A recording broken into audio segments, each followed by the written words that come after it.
Nama saya Mas Wibowo, asal Kabupaten Banyumas, lulusan sekolah SMK YPT 1 Purbalingga. Saya telah bekerja sebagai engineering di Mall Balai Kota Tangerang, Banten, yang mana telah mengikuti pelatihan mechanical, electrical, plumbing, HVAC bersama PT Mino Karya Sejati.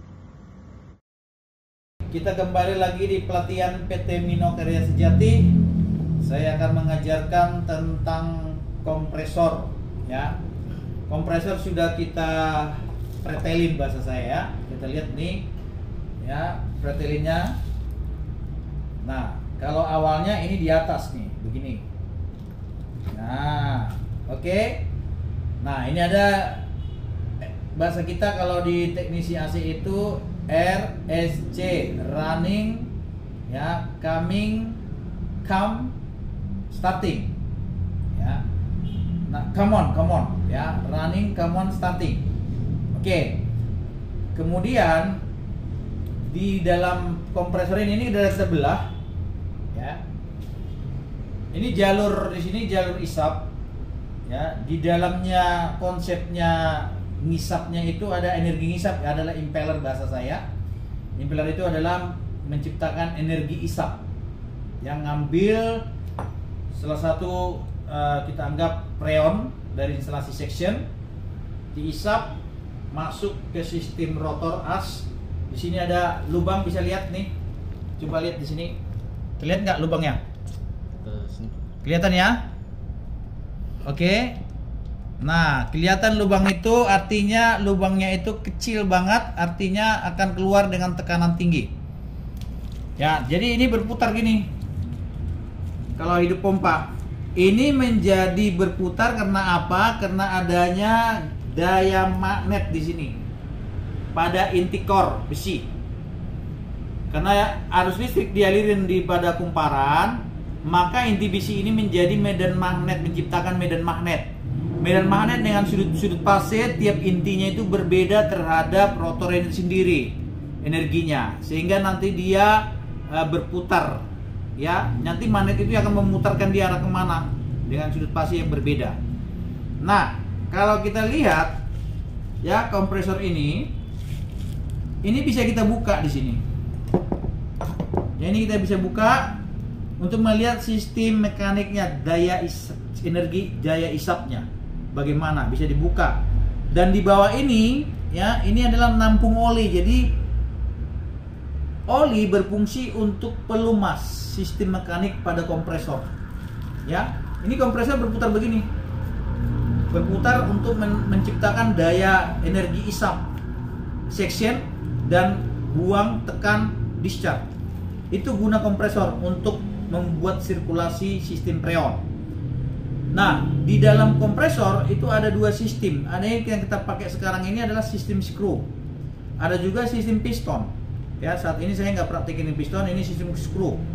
Nah, di dalamnya ini, ya, di dalamnya ini terdapat antara pertemuan connection antara sistem porosnya blade, ya, yang saya sebut impeller, ketemu dengan sistem porosnya as ini. Karena as ini yang akan berputar akibat adanya daya tarik menarik magnet di sini. Magnet yang di sini dapat ada karena ada lilitan yang dialirkan listrik pada lilitan, ya, pada RSC. Sehingga ketika ada magnet di inti besi akan memutar poros untuk as atau bahasa saya rotornya, ya. Ini rotor bahasa saya daya sinkron AC, ya, sinkron AC, bukan DC. Kalau DC ini ada lilitan di sini. Di sini ada lilitan. Kalau rotor, kalau AC ini nggak ada lilitan, dia NTBC normal murni. Ini yang ada lilitan di stator. Jadi stator itu yang posisi diam, yang kita sebut dengan stator, dengan konsep dia stator yang diam. Kalau rotor itu yang bergerak, ya, bergerak karena ada medan magnet, begitu ya. Nah, di dalam tadi itu pertemuan poros tadi itu dipasang bearing antara poros impellernya sama poros asnya ini, rotornya ini. Sehingga Kalau bearingnya itu bermasalah, untuk poros connectionnya bermasalah, maka kompresor akan bekerja tinggi dan ampernya tinggi, maka proteksinya bekerja, overloadnya bekerja, maka kompresornya mati. Awalnya ampere misalnya 3,3 ampere untuk 1 PK, kemudian ini mekaniknya berat atau susah diputar misalkan karena sistem mekaniknya trouble. Tenaga listrik di sini butuh daya kuat untuk menggerakkan ini sehingga ampernya tinggi. Ketika ampere tinggi, maka proteksi bekerja overload di dalam sistem kompresor yang terpasang di common line commonnya itu terpasang ada overload, ya, seperti yang sudah saya ajarin. Nah, tujuan kita bagaimana mempelajari kompresor ini, konsepnya sudah tahu. Seandainya ada kompresornya rusak, bisakah kita perbaikin? Bisa kita perbaikin, tapi memperbaikinya sulit karena kita harus belah seperti ini. Nanti kita buka ini, keluar, ganti sistemnya, rotornya bisa, ganti sistem blade-nya bisa. Banyak juga yang jual di pasaran, ya, mau ganti satu set ini pun bisa, ada juga. Tapi kita kalau secara konsultan sangat tidak efisien karena membelah-belah. Nanti kita kalau udah membelah pasti harus kita las lagi ulang, tekanannya udah pasti berubah, berbeda, ya. Jadi poin yang saya jelaskan sudah jelas.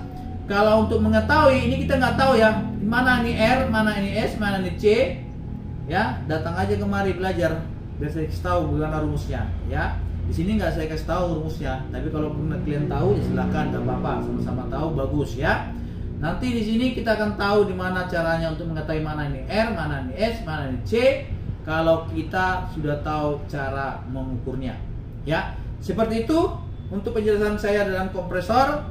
Terima kasih. Kalau ada pertanyaan silakan langsung WA, call, tapi jangan banyak bertanya karena nggak ada waktu buat saya. Terima kasih ya teman-teman semuanya.